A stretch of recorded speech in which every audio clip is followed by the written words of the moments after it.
Chapter 6. The Inner Body. You spoke earlier about the importance of having deep roots within, or inhabiting the body. Can you explain what you meant by that? The body can become a point of access into the realm of being. Let's go into that more deeply now. I'm still not quite sure if I fully understand what you mean by being. Water? What do you mean by that? I don't understand it. This is what a fish would say if it had a human mind. Please stop trying to understand being. You have already had significant glimpses of being, but the mind will always try to squeeze it into a little box and then put a label on it. It cannot be done. It cannot become an object of knowledge. In being, subject and object merge into one. Being can be felt as the ever-present I am that is beyond name and form. To feel and thus to know that you are, and to abide in that deeply rooted state is enlightenment, is the truth that Jesus says will make you free. Free from what? Free from the illusion that you are nothing more than your physical body and your mind. This illusion of the self, as the Buddha calls it, is the core error. Free from fear, in its countless disguises as the inevitable consequence of that illusion. The fear that is your constant tormentor as long as you derive your sense of self only from this ephemeral and vulnerable form. And free from sin, which is the suffering you unconsciously inflict on yourself and others, as long as this illusory sense of self governs what you think, say, and do. I don't like the word sin. It implies that I'm being judged and found guilty. I can understand that. Over the centuries, many erroneous views and interpretations have accumulated around words such as sin, due to ignorance, misunderstanding, or desire to control, but they contain an essential core of truth. If you are unable to look beyond such interpretations and so cannot recognize the reality to which the word points, then don't use it. Don't get stuck on the level of words. A word is no more than a means to an end. It's an abstraction. Not unlike a signpost, it points beyond itself. The word honey isn't honey. You can study and talk about honey for as long as you like, but you won't really know it until you taste it. After you've tasted it, the word becomes less important to you. You won't be attached to it anymore.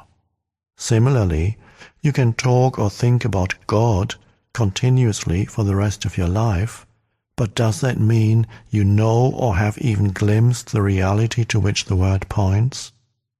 It really is no more than an obsessive attachment to a signpost, a mental idol. The reverse also applies. If, for whatever reason, you disliked the word honey, that might prevent you from ever tasting it. If you had a strong aversion to the word God, which is a negative form of attachment, you may be denying not just the word, but also the reality to which it points. You would be cutting yourself off from the possibility of experiencing that reality. All this is, of course, intrinsically connected with being identified with your mind. So, if a word doesn't work for you anymore, then drop it and replace it with one that does work. If you don't like the word sin, then call it unconsciousness or insanity. That may get you closer to the truth, the reality behind the word, than a long misused word like sin, and leaves little room for guilt. I don't like those words either. They imply that there is something wrong with me. I am being judged. Of course there's something wrong with you, and you're not being judged. I don't mean to offend you personally, but do you not belong to the human race that has killed over 100 million members of their own species in the 20th century alone? You mean guilt by association? It is not a question of guilt, but as long as you are run by the egoic mind, You are part of the collective insanity. Perhaps you haven't looked very deeply into the human condition in its state of dominance by the egoic mind. Open your eyes and see the fear, the despair, the greed and the violence that are all pervasive. See the heinous cruelty and suffering on an unimaginable scale that humans have inflicted and continue to inflict on each other as well as on other life forms on the planet. You don't need to condemn, just observe. That is sin, that is insanity, that is unconsciousness. Above all, don't forget to observe your own mind. Seek out the root of the insanity there. You said that identification with our physical form is part of the illusion. So how can the body, the physical form, bring you to a realization of being? The body that you can see and touch cannot take you into being.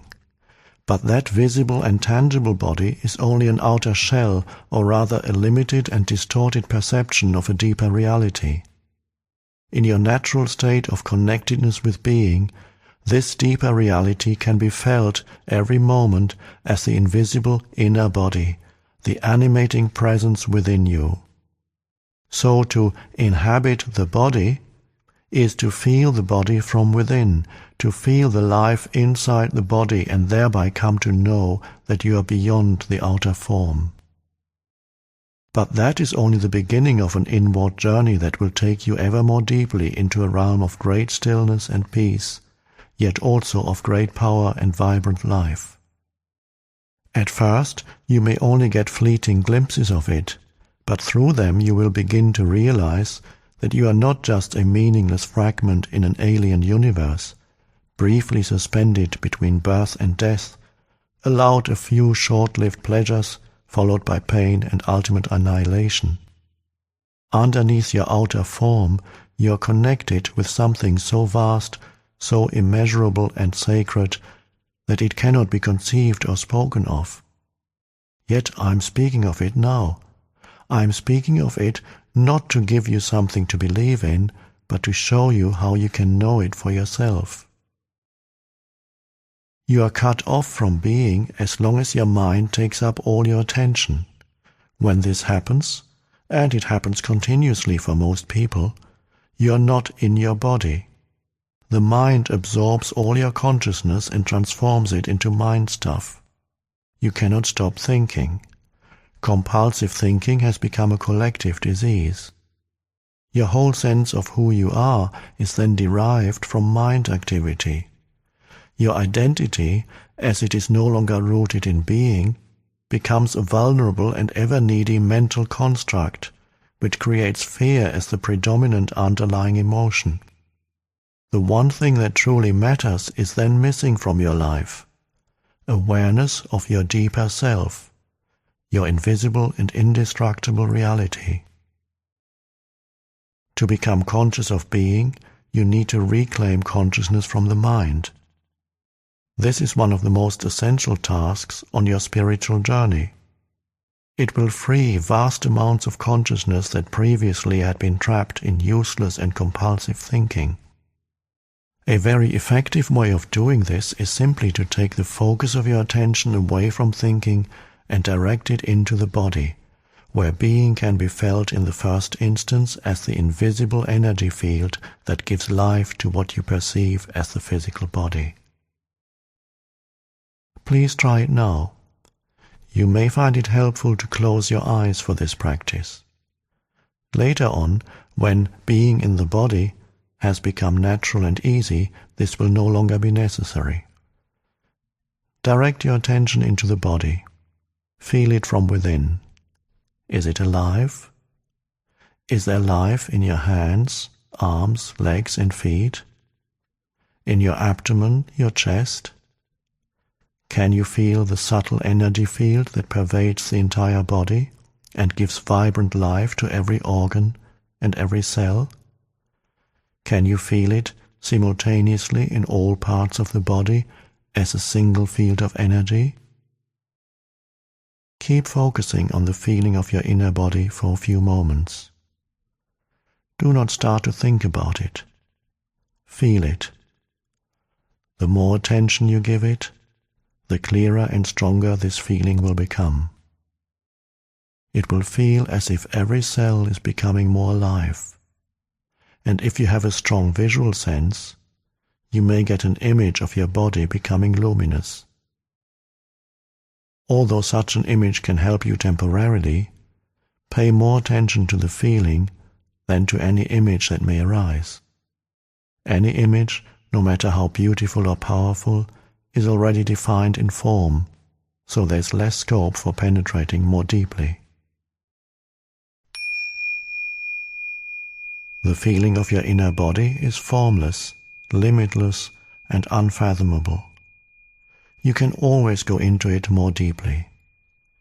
If you cannot feel very much at this stage, pay attention to whatever you can feel.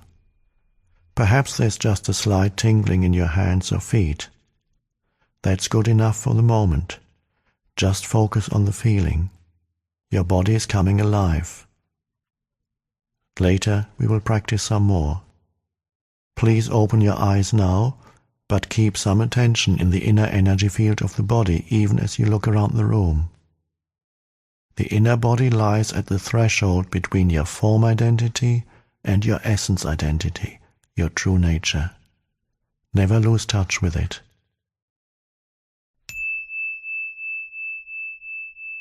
Why have most religions condemned or denied the body? It seems that spiritual seekers have always regarded the body as a hindrance, or even as sinful. Why have so few seekers become finders? On the level of the body, humans are very close to animals.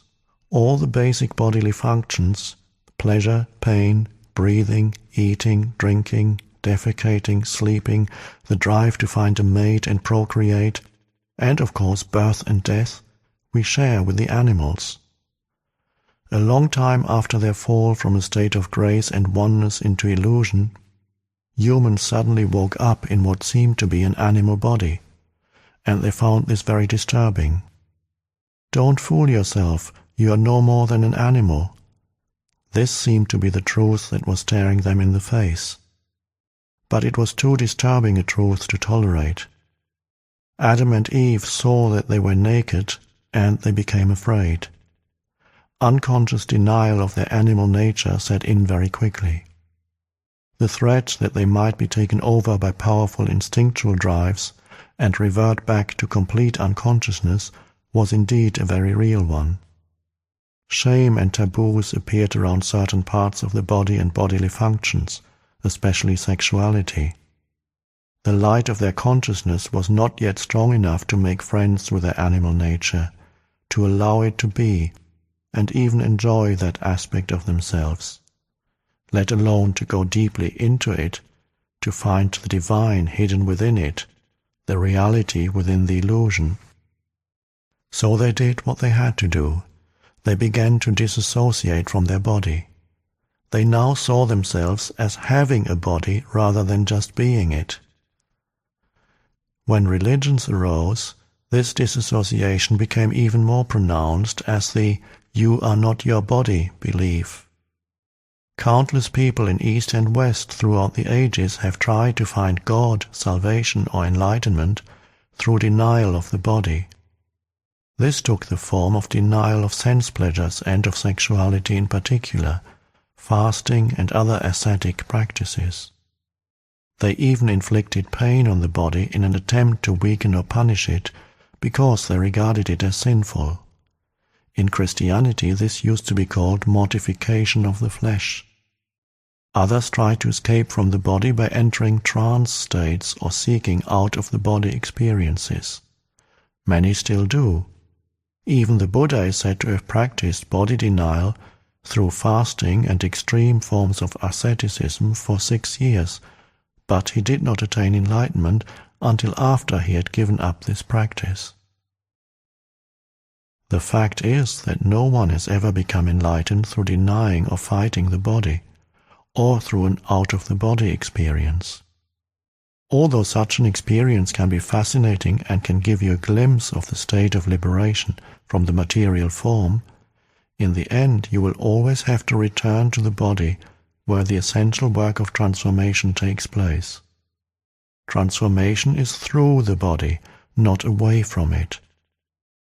This is why no true master has ever advocated fighting or leaving the body, although their mind-based followers often have. Of the ancient teachings concerning the body, only certain fragments survive, such as Jesus' statement that your whole body will be filled with light. Or they survive as myths, such as the belief that Jesus never relinquished his body, but remained one with it and ascended into heaven with it. Almost no one to this day has understood those fragments or the hidden meaning of certain myths, and the "you are not your body" belief has prevailed universally, leading to body denial and attempts to escape from the body. Countless seekers have thus been prevented from attaining spiritual realization for themselves and becoming finders. Is it possible to recover the lost teachings on the significance of the body, or to reconstruct them from the existing fragments? There's no need for that. All spiritual teachings originate from the same source. In that sense, there is and always has been only one master, who manifests in many different forms. I am that master, and so are you, once you're able to access the source within. And the way to it is through the inner body. Although all spiritual teachings originate from the same source, once they become verbalized and written down, they are obviously no more than collections of words. And a word is nothing but a signpost, as we talked about earlier. All such teachings are signposts pointing the way back to the source. I have already spoken of the truth that is hidden within your body, but I will summarize for you again the lost teachings of the Masters. So here is another signpost. Please endeavor to feel your inner body as you listen. What you perceive as a dense physical structure called the body, which is subject to disease, old age and death, is not ultimately real, is not you.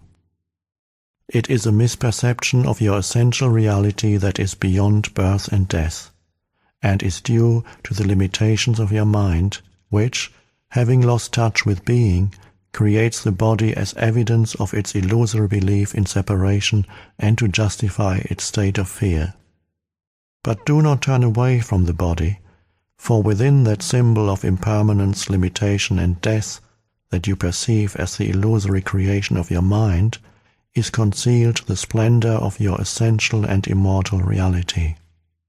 Do not turn your attention elsewhere in your search for the truth, for it is nowhere else to be found but within your body.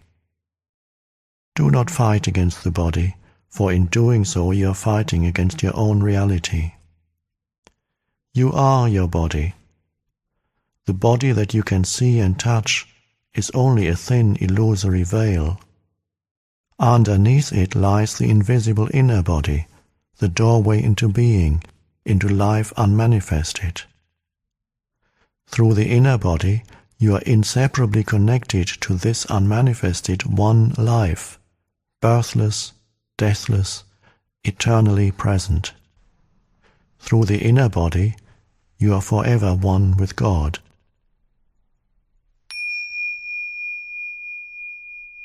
The key is to be in a state of permanent connectedness with your inner body, to feel it at all times.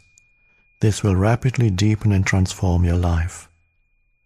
The more consciousness you direct into the inner body, the higher its vibrational frequency becomes, much like a light that grows brighter as you turn up the dimmer switch and so increase the flow of electricity.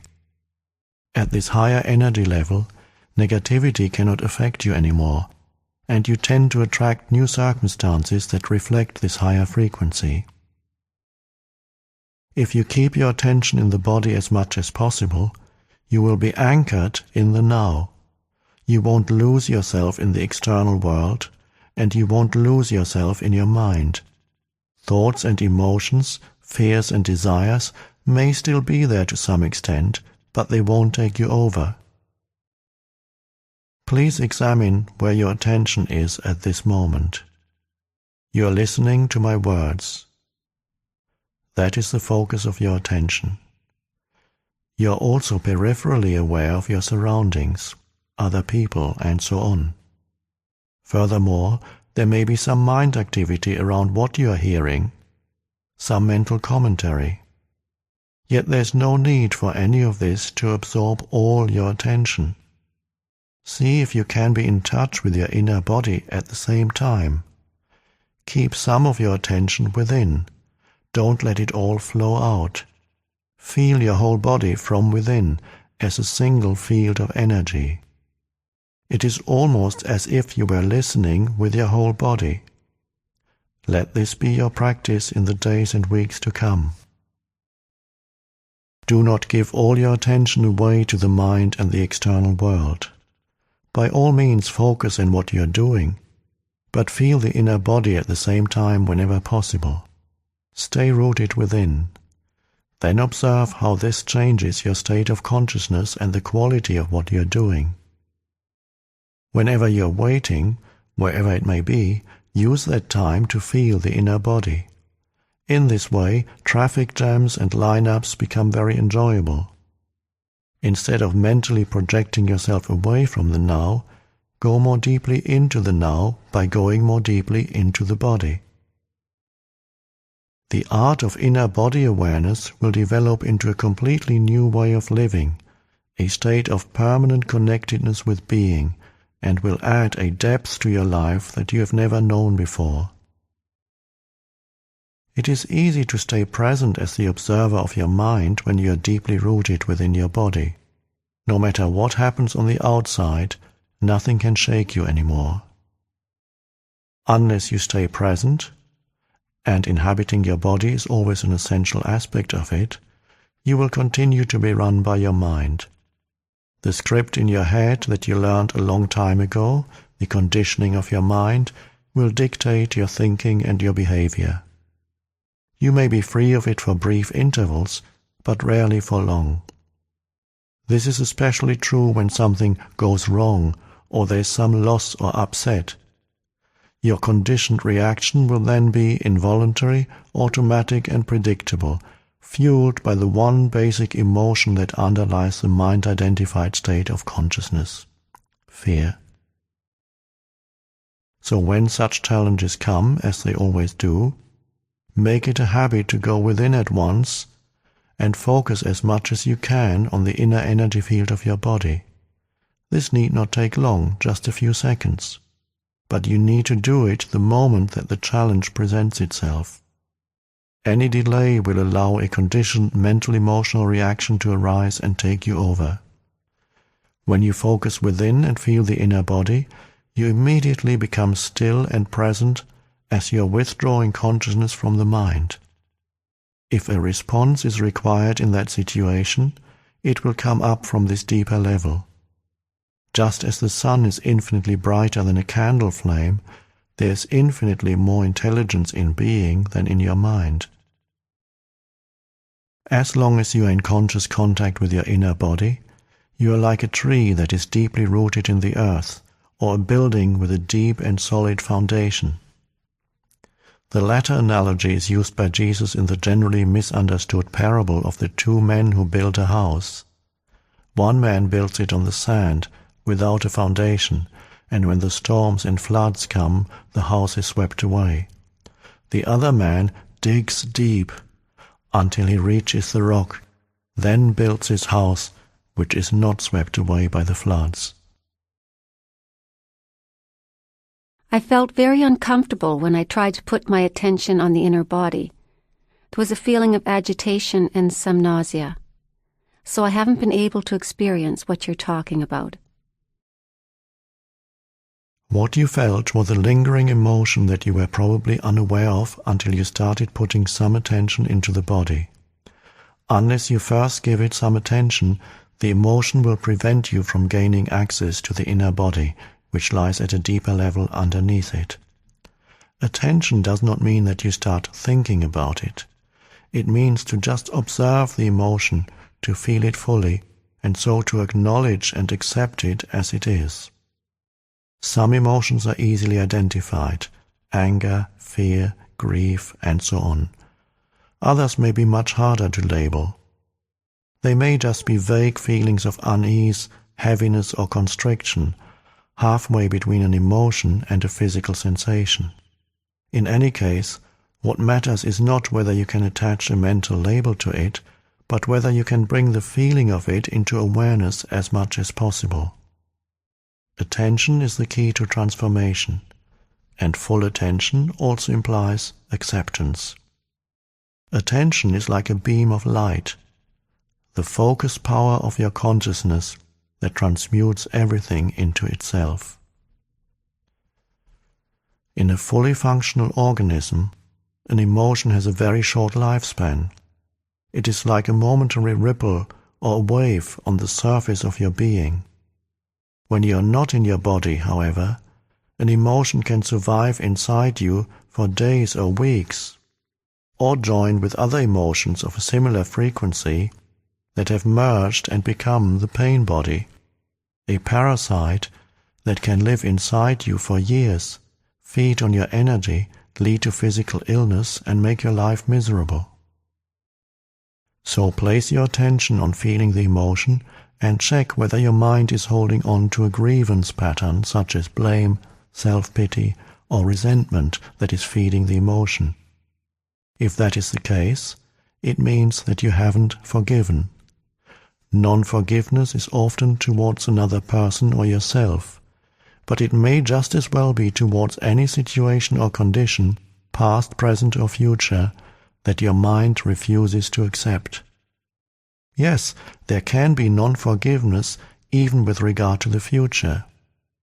This is the mind's refusal to accept uncertainty, to accept that the future is ultimately beyond its control. Forgiveness is to relinquish your grievance and so to let go of grief. It happens naturally once you realize that your grievance serves no purpose except to strengthen a false sense of self. Forgiveness is to offer no resistance to life, to allow life to live through you. The alternatives are pain and suffering, a greatly restricted flow of life energy, and in many cases physical disease. The moment you truly forgive, you have reclaimed your power from the mind. Non-forgiveness is the very nature of the mind, just as the mind-made false self, the ego, cannot survive without strife and conflict. The mind cannot forgive, only you can. You become present. You enter your body. You feel the vibrant peace and stillness that emanate from being.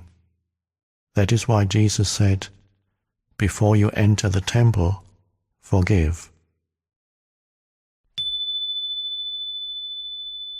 What is the relationship between presence and the inner body?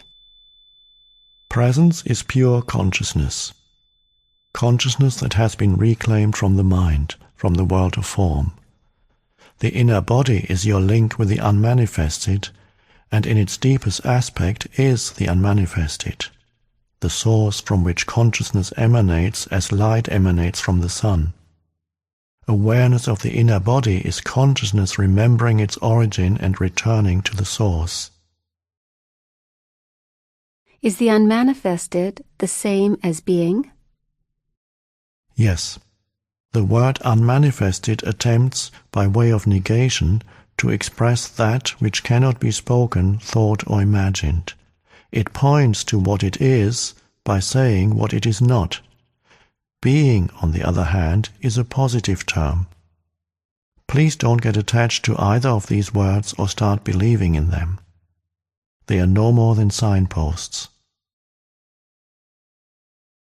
You said that presence is consciousness that has been reclaimed from the mind. Who does the reclaiming? You do. But since in your essence you are consciousness, we might as well say that it is an awakening of consciousness from the dream of form. This does not mean that your own form will instantly vanish in an explosion of light. You can continue in your present form, yet be aware of the formless and deathless deep within you. I must admit that this is way beyond my comprehension. And yet, on some deeper level, I seem to know what you're talking about. It's more like a feeling than anything else. Am I deceiving myself? No, you're not. Feeling will get you closer to the truth of who you are than thinking.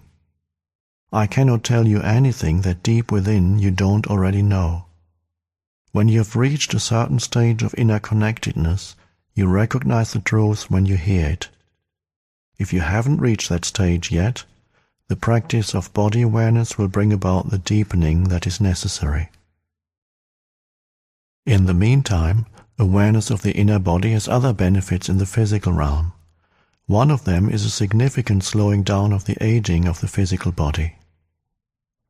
Whereas the outer body normally appears to grow old and wither fairly quickly, the inner body does not change with time, except that you may feel it more deeply and become it more fully. If you are 20 years old now, the energy field of your inner body will feel just the same when you are 80. It will be just as vibrantly alive.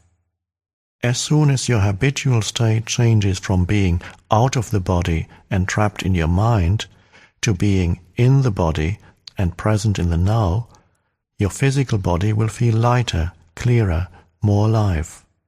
As there is more consciousness in the body, its molecular structure actually becomes less dense. More consciousness means a lessening of the illusion of materiality. When you become identified more with the timeless inner body than with the outer body, when presence becomes your normal mode of consciousness, and past and future no longer dominate your attention, you do not accumulate time anymore in your psyche and in the cells of the body. The accumulation of time as the psychological burden of past and future greatly impairs the cell's capacity for self-renewal. So if you inhabit the inner body, the outer body will grow old at a much slower rate, and even when it does, your timeless essence will shine through the outer form, and you will not give the appearance of an old person. Is there any scientific evidence for this? Try it out, and you will be the evidence. Another benefit of this practice in the physical realm is a great strengthening of the immune system which occurs when you inhabit the body. The more consciousness you bring into the body, the stronger the immune system becomes. It is as if every cell awakens and rejoices.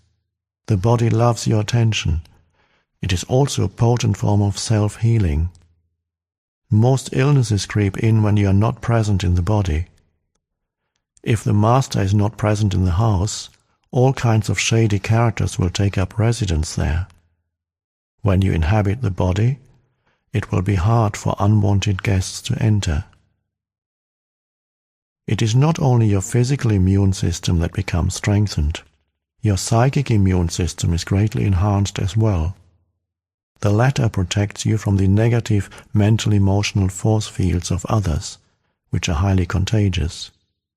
Inhabiting the body protects you not by putting up a shield, but by raising the frequency vibration of your total energy field, so that anything that vibrates at a lower frequency, such as fear, anger, depression, and so on, now exists in what is virtually a different order of reality. It doesn't enter your field of consciousness anymore, or if it does, you don't need to offer any resistance to it because it passes right through you. Please don't just accept or reject what I'm saying. Put it to the test. There is a simple but powerful self-healing meditation that you can do whenever you feel the need to boost your immune system. It is particularly effective if used when you feel the first symptoms of an illness, but it also works with illnesses that are already entrenched if you use it at frequent intervals and with an intense focus. It will also counteract any disruption of your energy field by some form of negativity. However, it is not a substitute for the moment-to-moment practice of being in the body. Otherwise, its effect will only be temporary. Here's the meditation. When you are unoccupied for a few minutes and especially last thing at night before falling asleep and first thing in the morning before getting up, flood your body with consciousness. Close your eyes. Lie flat on your back. Choose different parts of your body to focus your attention on briefly at first. Hands, feet, arms, legs, abdomen, chest, head, and so on. Feel the life energy inside those parts as intensely as you can. Stay with each part for 15 seconds or so. Then let your attention run through the body like a wave a few times, from feet to head and back again. This need only take a minute or so. After that, feel the inner body in its totality, as a single field of energy. Hold that feeling for a few minutes. Be intensely present during that time, present in every cell of your body. Don't be concerned if the mind occasionally succeeds in drawing your attention out of the body and you lose yourself in some thought. As soon as you notice that this has happened, just return your attention to the inner body. At times, when my mind has been very active, it has acquired such momentum that I find it impossible to take my attention away from it and feel the inner body. This happens particularly when I get into a worry or anxiety pattern. Do you have any suggestions? If at any time you're finding it hard to get in touch with the inner body, it is usually easier to focus on your breathing first. Conscious breathing, which is a powerful meditation in its own right, will gradually put you in touch with the body. Follow the breath with your attention as it moves in and out of your body. Breathe into the body and feel your abdomen expanding and contracting slightly with each inhalation and exhalation. If you find it easy to visualize, close your eyes and see yourself surrounded by light or immersed in a luminous substance, a sea of consciousness. Then breathe in that light. Feel that luminous substance filling up your body and making it luminous also. Then gradually focus more on the feeling. You're now in your body. Don't get attached to any visual image. If you need to use your mind for a specific purpose, use it in conjunction with your inner body. Only if you are able to be conscious without thought can you use your mind creatively, and the easiest way to enter that state is through your body. Whenever an answer, a solution, or a creative idea is needed, stop thinking for a moment by focusing attention on your inner energy field. Become aware of the stillness. When you resume thinking, it will be fresh and creative. In any thought activity, make it a habit to go back and forth every few minutes or so between thinking and an inner kind of listening, an inner stillness. We could say, don't just think with your head, think with your whole body. When listening to another person, don't just listen with your mind, listen with your whole body.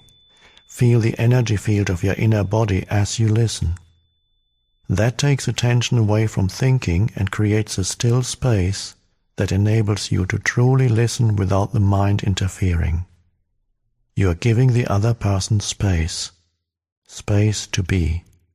It is the most precious gift you can give. Most people don't know how to listen because the major part of their attention is taken up by thinking. They pay more attention to that than to what the other person is saying, and none at all to what really matters, the being of the other person underneath the words and the mind. Of course, you cannot feel someone else's being except through your own. This is the beginning of the realization of oneness, which is love.